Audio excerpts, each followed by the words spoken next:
New York's Adirondack Mountains tower above millions of acres of wilderness, where narrow roads twist through forests of balsam fir, spruce, and cedar trees so thick in places the sky disappears completely. Interspersed with deep, blue lakes, miles of sparkling rivers and streams, and numerous recreational opportunities, the area has long been a favorite tourist spot. Cool, clear nights in the Adirondacks are spent gathered around campfires or near the massive fireplaces of secluded hotels and cabins. A vacation in such surroundings would not be complete without a few ghost stories and Grace Brown, who came to an untimely death on Big Moose Lake more than a century ago. Is definitely the ghost with the most. In fact, Miss Brown's sad demise in 1906 has become a legend, and entrepreneurs in the Big Moose area are quick to capitalize on the tragedy. For example, Dunn's Boat Service offers a tour of the 568-acre lake aboard Grace, a restored mahogany Chris Craft, and people at Big Moose Station Restaurant are quick to inform customers this is where Grace got off the train just before her fatal boat ride. Theodore Dreiser thoroughly researched the Grace Brown story, and his novel, An American Tragedy, published in 1925, is based on actual events, although he changed the names of both people and locations and set his fictional version of the famous case in the 1920s. In 1951, Dreiser's book was brought to the silver screen in A Place in the Sun, starring Montgomery Clift, Elizabeth Taylor, and Shelley Winters. The setting of the film version is the 1950s, and there is a greater emphasis on the other woman, i.e. Elizabeth Taylor. The film was nominated for 9 Academy Awards and won 6. Nonetheless, Shelley Winters, the Grace character, comes across as whiny, dim-witted, and dull. The real Grace Brown, born March 14, 1886, grew up on a dairy farm on Stage Road, north of the village of South Ostlick, New York. She completed high school, an admirable accomplishment for a country girl in the 1900s, and at age 18, left home to live with her married sister 20 miles away in Cortland, where she found work as a fabric cutter at the local Gillette skirt factory. Grace was a pretty girl with dark brown hair worn in the then fashionable Gibson girl style, blue-gray eyes, and a fetching figure. It wasn't long before she attracted the attentions of Chester Gillette, born April 9, 1883, who worked in the stockroom, and the two began keeping company. Even though Chester was the nephew of the factory owner, he was actually a poor relation whose parents were officers in the Salvation Army. But having lived and worked in such exotic places as San Francisco and Chicago, by turn of the century rural New York standards, Chester was considered a man of the world. When her sister left Cortland in 1905, Grace rented a room from Mrs. Wheeler, a respectable woman, and her family assumed she would be properly chaperoned. Chester continued to call on her, and it turned out that in Grace's new quarters there was more privacy, and the lascivious young man, taking advantage of the fact there were no family members in the house, seduced the naive country girl. It was later suggested that Gillette initially forced himself on the unwilling lady, but whatever the circumstances, the two became intimate, and by the following spring, Grace found herself in the family way. Chester claimed he never offered to marry Miss Brown, but in 1906, women who became pregnant out of wedlock were ostracized by society, and it is highly unlikely that Grace, an educated girl from a decent family, would have taken such a risk absent of a promise of marriage. But the cosmopolitan Chester wanted more from life and wasn't ready to settle down with a common young woman. He was, after all, a Gillette, and as such, often attended social gatherings at his uncle's house. It was on such an occasion that he was introduced to Miss Harriet Benedict, the daughter of a local lawyer.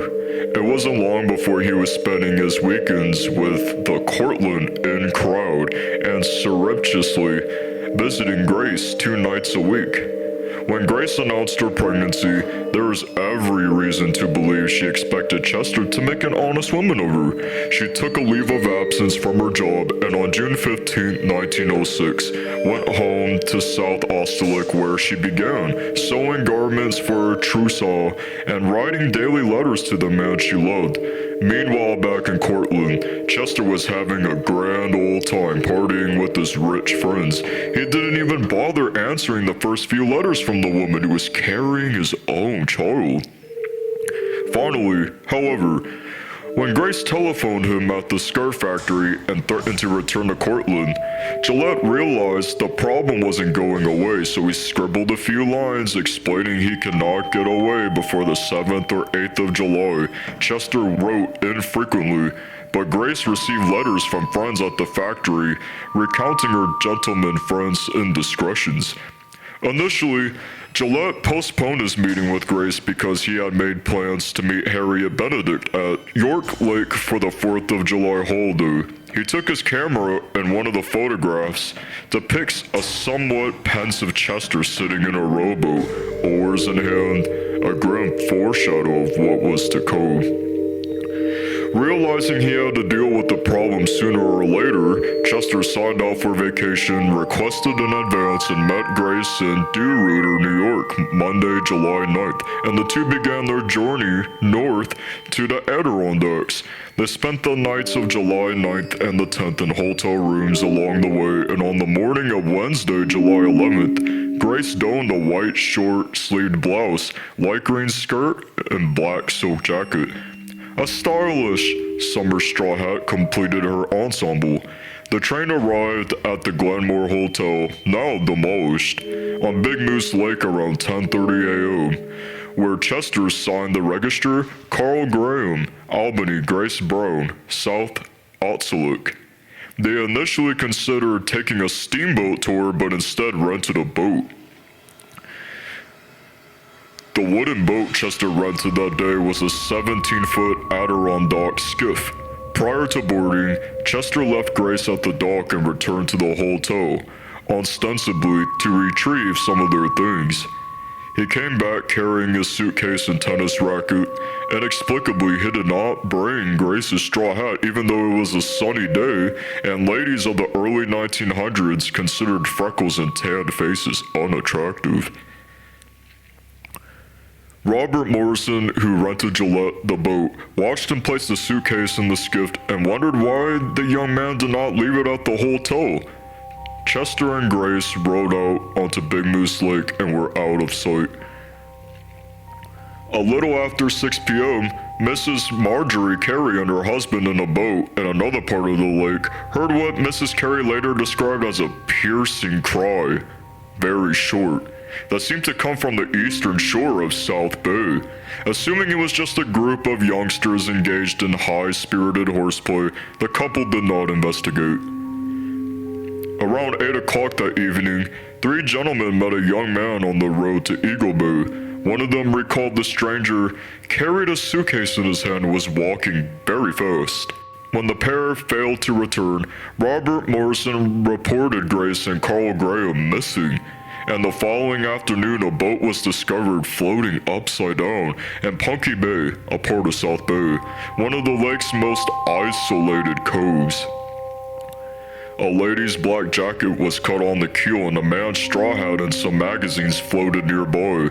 When Grace's body was brought to the surface, onlookers noticed clotted blood about the nose of the small, pale corpse and dark blood drained from the nostrils as the girl was pulled aboard the steamer. There was also a gash on the swollen lips that exuded blood, and one of the lady's stockings had fallen down over her shoe.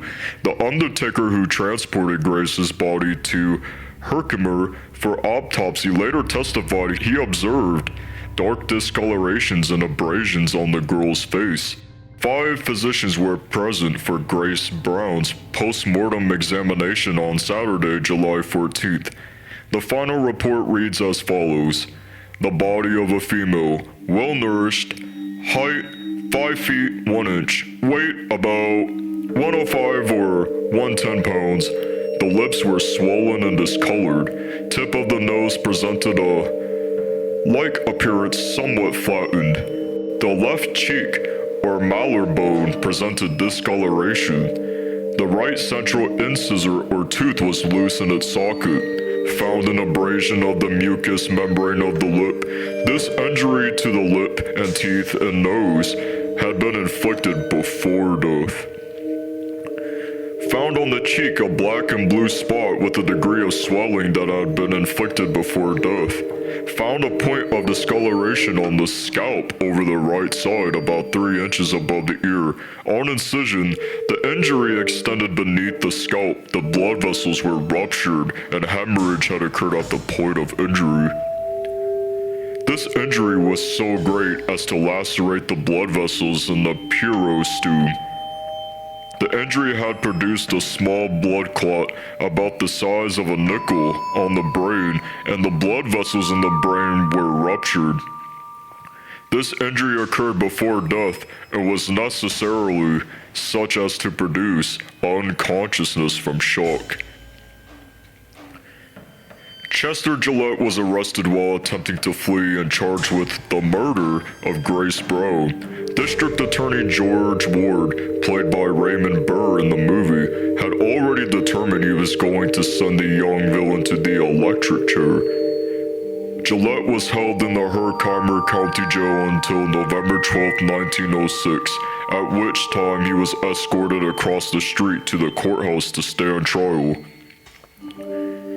For reasons known only to himself, Chester saved Grace's plaintive letters, which were confiscated when police searched his room. They were subsequently entered into evidence and read in open court. At one point, Ward read a particularly heart-wrenching segment from one of the letters. I am so blue. Oh dear.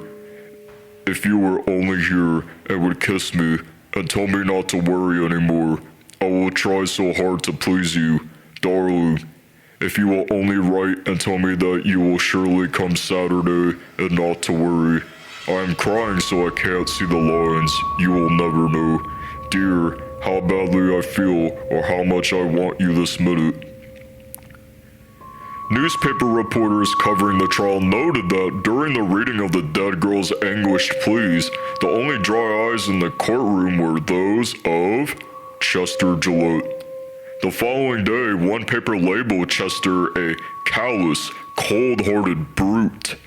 A public opinion became so intense, there was talk of storming the jail and lynching the scoundrel.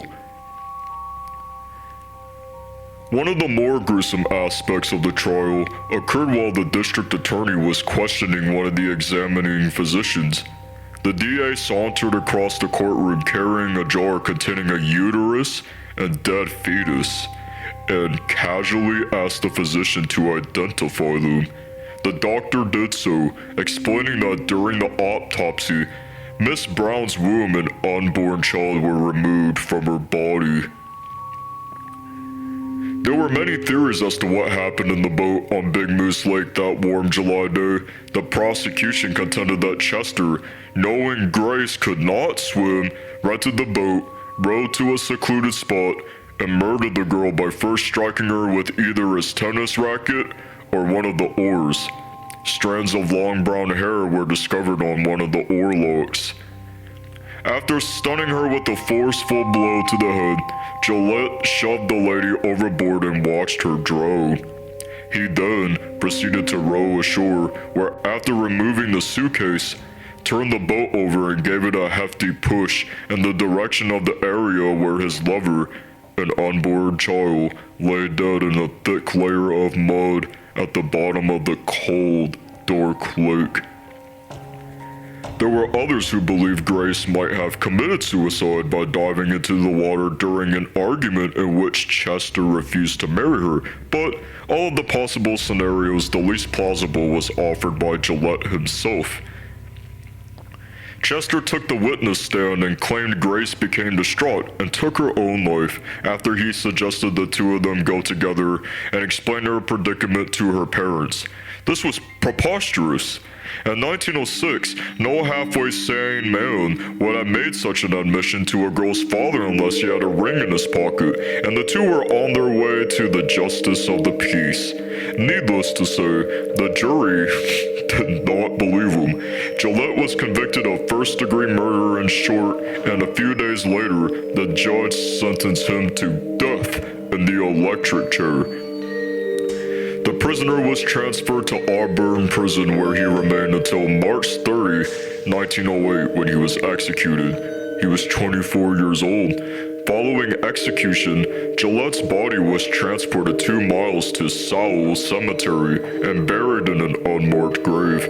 Although he refused to give Grace Brown his name in life, ironically in death, the name Chester Gillette will be forever linked to that of the girl he murdered. Many years after the trial, it was discovered that a pike, pole, a long hook staff, was utilized in the search for Grace Brown's body. Those who believed Chester innocent claimed some of the bruises and lacerations on the girl's body could have been made by the sharp end of the pole, forgetting, apparently, that injuries sustained post-mortem do not result in bruising or swelling. During the trial, the actual boat in which Grace embarked upon her final journey was brought into the Herkimer County Courthouse as evidence. 3 years later, the craft mysteriously disappeared from the evidence room, and shortly thereafter, reports of supernatural activity near the spooky old red brick building commenced. The sightings were so frequent and witnessed by so many reputable citizens that the Herkimer Telegram published an article containing the following paragraph. The stories have it that the grim tragedy is frequently reenacted in the vicinity of the courthouse, that a boat with ghostly figures of a man and woman are seen as though rowing on water, the features of the man being those of Gillette. That at times, a struggle ensues between man and woman. When following a piercingly unearthly scream, the latter is hurled from the boat and disappears.